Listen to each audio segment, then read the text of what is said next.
Bom, pessoal, tudo bem?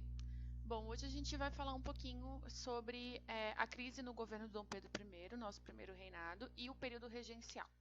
Bom, gente, o primeiro reinado, né, o governo do primeiro imperador, a gente chama também de período de primeiro reinado, ele vai de 1822, quando o Brasil se torna independente, até 1831, quando Dom Pedro I renuncia ao trono no Brasil. Então, o fim do governo do Dom Pedro ele está relacionado com um problema sucessório lá no trono português. Então, vocês lembram que Dom Pedro I é o filho de Dom João VI, rei de Portugal, e o primeiro na linha sucessória. Então, quando o pai dele morreu, tecnicamente quem deveria assumir esse trono é o Dom Pedro I. Mas Dom Pedro I é o imperador do Brasil, né? Então, isso geraria alguns conflitos. Então, o que o Dom Pedro I faz? Ele vai abdicar do trono lá de Portugal em nome da filha dele, a Dona Maria da Glória. Então, ele deixa para Maria da Glória, que na época é uma criança pré-adolescente. Só que ele tinha um irmão, parece bem coisa de novela, gente, mas isso é real, tá? Ele tinha um irmão, que é o Dom Miguel, que queria o trono para ele. Então, o que eles fazem? Eles criam um casamento arranjado entre o tio e a sobrinha, a Maria da Glória com o tio Dom Miguel. Porém, o Dom Miguel dá um golpe na sobrinha e assume o poder, já que ela é de menor, ela não pode assumir ainda, ele dá um golpe e ele assume o poder. Diante dessa situação, Dom Pedro I ele então vai abdicar do trono brasileiro também e vai para Portugal lutar contra o irmão para tentar recuperar o trono para a filha. Bem coisa de novela, né, gente? Bom, no fim, né, o Dom Pedro I ele vai falecer em 1834, super novo, tá? Deixa seus dois filhos ocupando os tronos, a Maria da Glória em Portugal e o Dom Pedro II no Brasil. Porém, até que tudo isso aconteça, o governo de Dom Pedro I já não estava às mil maravilhas aqui no Brasil. A gente vai falar um pouquinho sobre isso agora. Bom, ao longo do governo dele, ele vai perdendo um pouco do apoio. Né? Então, por exemplo, isso é bem natural, né? A gente vamos pensar que, olhando a América Espanhola, por exemplo, vocês viram que os anos que vieram seguidos da independência deles foi de muita disputa, muita discussão sobre como é que seriam esses novos países, foi a fragmentação, né, dos reinos em vários países diferentes, tentativas de gente de estar no poder que era tirado, enfim, uma confusão absurda. No Brasil não é diferente, tá? A diferença é que como o Dom Pedro I consegue manter a unidade nacional, dá a impressão de que nos tornamos independentes e ponto, mas na verdade não, tá? Tem bastante conflito ali, bastante conflito de interesses, especialmente das elites locais, que umas querem estar com Dom Pedro, outras acham que Dom Pedro não é a melhor opção, porque afinal de contas ele é português, e isso então vai acontecer nos anos seguintes. Alguns motivos acabam fragilizando ainda mais o apoio que o Dom Pedro receberia. Primeiro é a dissolução da Constituinte e a Constituição, que a gente viu na aula passada, que ele desmanchou a Constituinte, colocou gente de confiança dele, fez a Constituição que na verdade dava muitos poderes para ele, especialmente com o poder moderador. Junto com isso, a gente tem uma crise econômica, né? Bom, o Brasil tinha acabado de se tornar independente, pagava uma dívida, né, uma indenização alta para Portugal, teve aqueles acordos feitos com a Inglaterra para taxar o produto britânico, continuar, na verdade, né, um tratado que já existia, com uma taxa muito baixa, então isso vai gerar bastante crise econômica nesses primeiros momentos. Além disso, a reputação do Dom Pedro, né, gente? Para quem assistiu a novela Novo Mundo, eles mostram bastante a questão dele com as amantes, que ele não era uma pessoa muito focada na questão administrativa, política, enfim, ele era uma pessoa um pouco difícil. E, além disso, tinha alguns amigos muito próximos, como, por exemplo, o Chalaça, que era o Francisco Gomes da Silva, que acabavam sendo mal visto, porque o Chalaça ele acabava influenciando diretamente na política do Brasil, e ele era amigo do imperador, enfim, tá? Uma coisa meio fofoca, assim, mas que criou bastante desavenças, e então isso gerou bastante comentários e eu ia falar postagens, a louca. Bastante matéria, né, nos jornais de oposição contra o imperador, as notícias das coisas que ele fazia na sua vida pessoal acabavam repercutindo bastante. Isso, inclusive, gente, levou à morte da imperatriz, a dona Leopoldina. A Leopoldina, ela morreu em 25 ou 26, se não me engano, logo depois da nossa independência. E não se sabe exatamente ainda o que levou à morte dela. O corpo dela foi exumado junto com o do Dom Pedro I e o da Dona Amélia, que é a segunda esposa dele. Foram exumados agora há pouco, nos últimos anos, tá? Foi algo muito interessante. Procure no Google, tá? Porque é bem interessante essas notícias. Eles exumaram o corpo dos três e fizeram vários exames, tipo tomografia e tal, para ver se algumas histórias que se falava se realmente tinha acontecido. Por exemplo, tinha uma história que dizia que numa briga, o Dom Pedro teria empurrado a Leopoldina da escada e ela quebrou o fêmur. Então foi feito, na exumação, fizeram uma ressonância, né, no corpo dela e viram que ela não tinha nenhum osso quebrado, ou seja, essa história não era real. E a questão da morte dela é ainda gera bastante dúvidas sobre como ela morreu. O fato é que todos comentam, né, pelos relatos da época, que ela vivia muito deprimida por conta das traições frequentes do Dom Pedro, especialmente com a Domitila de Castro, que também apareceu na novela Novo Mundo, e que ela acabou, enfim, né, a gente sabe que a depressão ela pode levar a bastante problemas físicos, e provavelmente isso deve ter acontecido com ela, e ela acabou, então, falecendo extremamente jovem, né, ela tinha, não lembro agora a idade, mas ela foi em 25, se eu não me engano. Enfim, ela muito, muito novinha.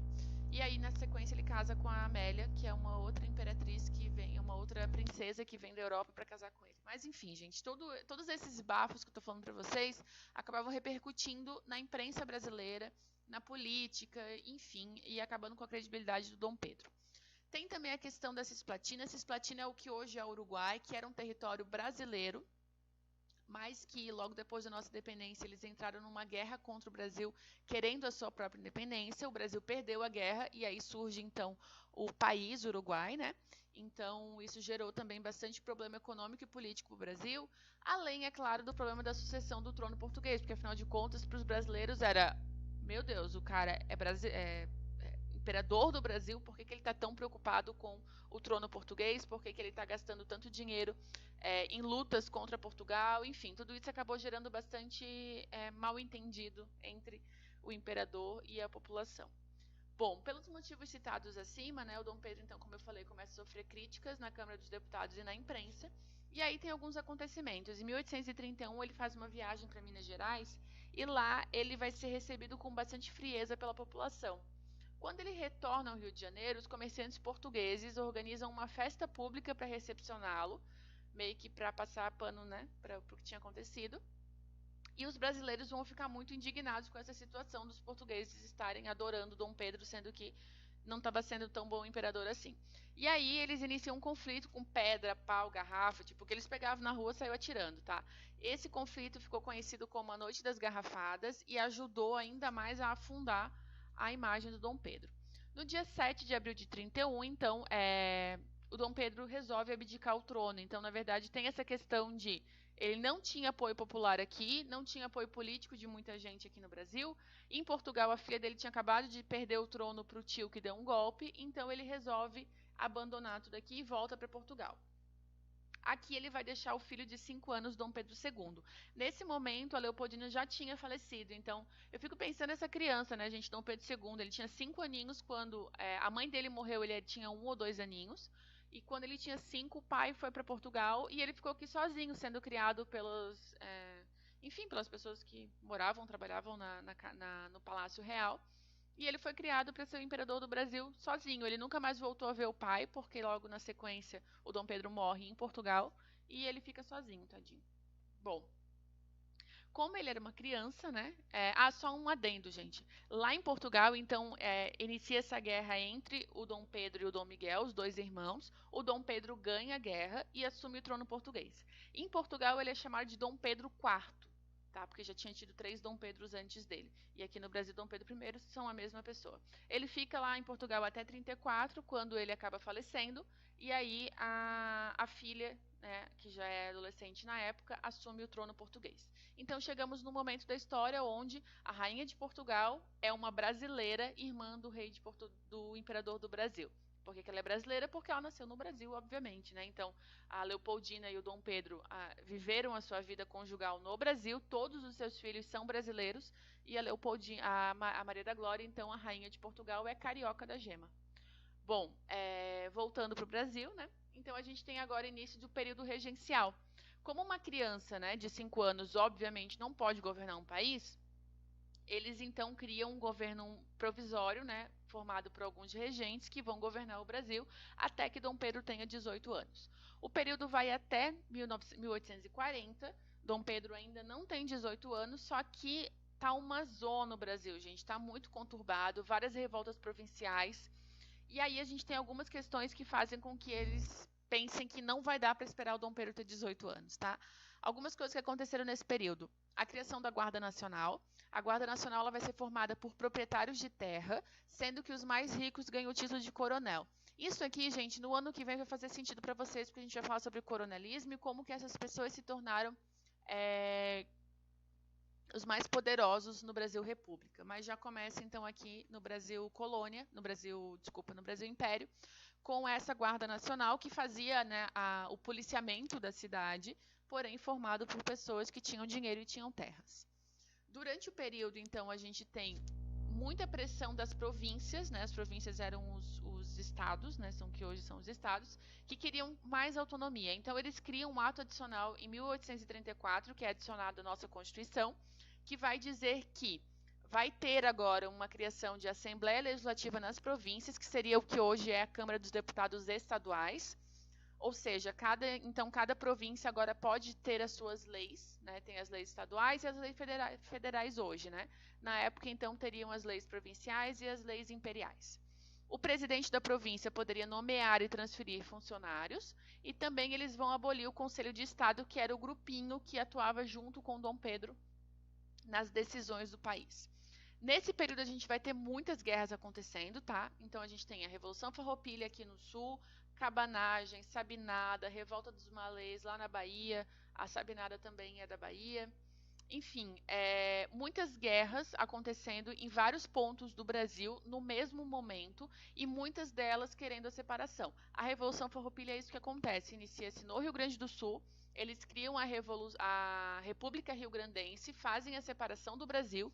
Essa revolta dura 10 anos, chega a Santa Catarina, onde eles criam a República Juliana, que dura, na verdade, um mês e pouco, em Laguna. E é aqui que vai fazer parte a Anita Garibaldi, que é tão famosa aqui no Sul. Se vocês não conhecem ela e têm alguma dúvida, me manda perguntas que eu respondo, ou então procura no Google, que é importante vocês saberem quem foi a Anita Garibaldi, ok? Bom, então, diante desse caos, né, o período regencial acaba chegando ao fim. O que eles fazem para chegar ao fim? Eles fazem uma votação para antecipar a maioridade do Dom Pedro. Então, eles acham que ter uma figura de um imperador pode colocar a casa em ordem novamente. Então, eles fazem o golpe da maioridade, que é aceitar que um adolescente de 14 anos assuma o trono e o governo do Brasil. E é isso que é feito. Então, aqui vocês têm uma pintura do Dom Pedro quando ele assumiu o Império do Brasil. Então, esse é o nosso imperador, gente, com 14 anos. A partir da semana que vem, a gente vai falar sobre o segundo império, né, o segundo reinado, que é de Dom Pedro II. Ele vai durar de 1940 até 1889, quando o Brasil se torna independente. Então, Dom Pedro II é o cara que ficou mais tempo governando o Brasil. Foi um governo, de certa forma, bom. A gente vai ver algumas coisas interessantes que aconteceram durante esse segundo reinado. Mas eu já antecipo para vocês que o Dom Pedro II ele tinha uma reputação melhor que a do pai dele. E acabou que as pessoas tinham bastante apego à figura do imperador, tá? Por curiosidade, e fica a dica, tá? No ano que vem, a novela das 6 da Globo, que na verdade ela ia estrear agora durante a pandemia, mas por conta da pandemia eles adiaram. Ela se chama Nos Tempos do Imperador e ela vai contar a história do Dom Pedro II. Então, se vocês gostam de assistir novela, assistam essa que provavelmente vai ser muito boa, porque é da mesma autora do Novo Mundo, que falava sobre a independência do Brasil, que acabou agora, e que era muito boa. Então, vocês podem assistir, que vale a pena, e vocês vão conhecer um pouquinho melhor do Dom Pedro II. Certo? Espero que tenham gostado. Beijos.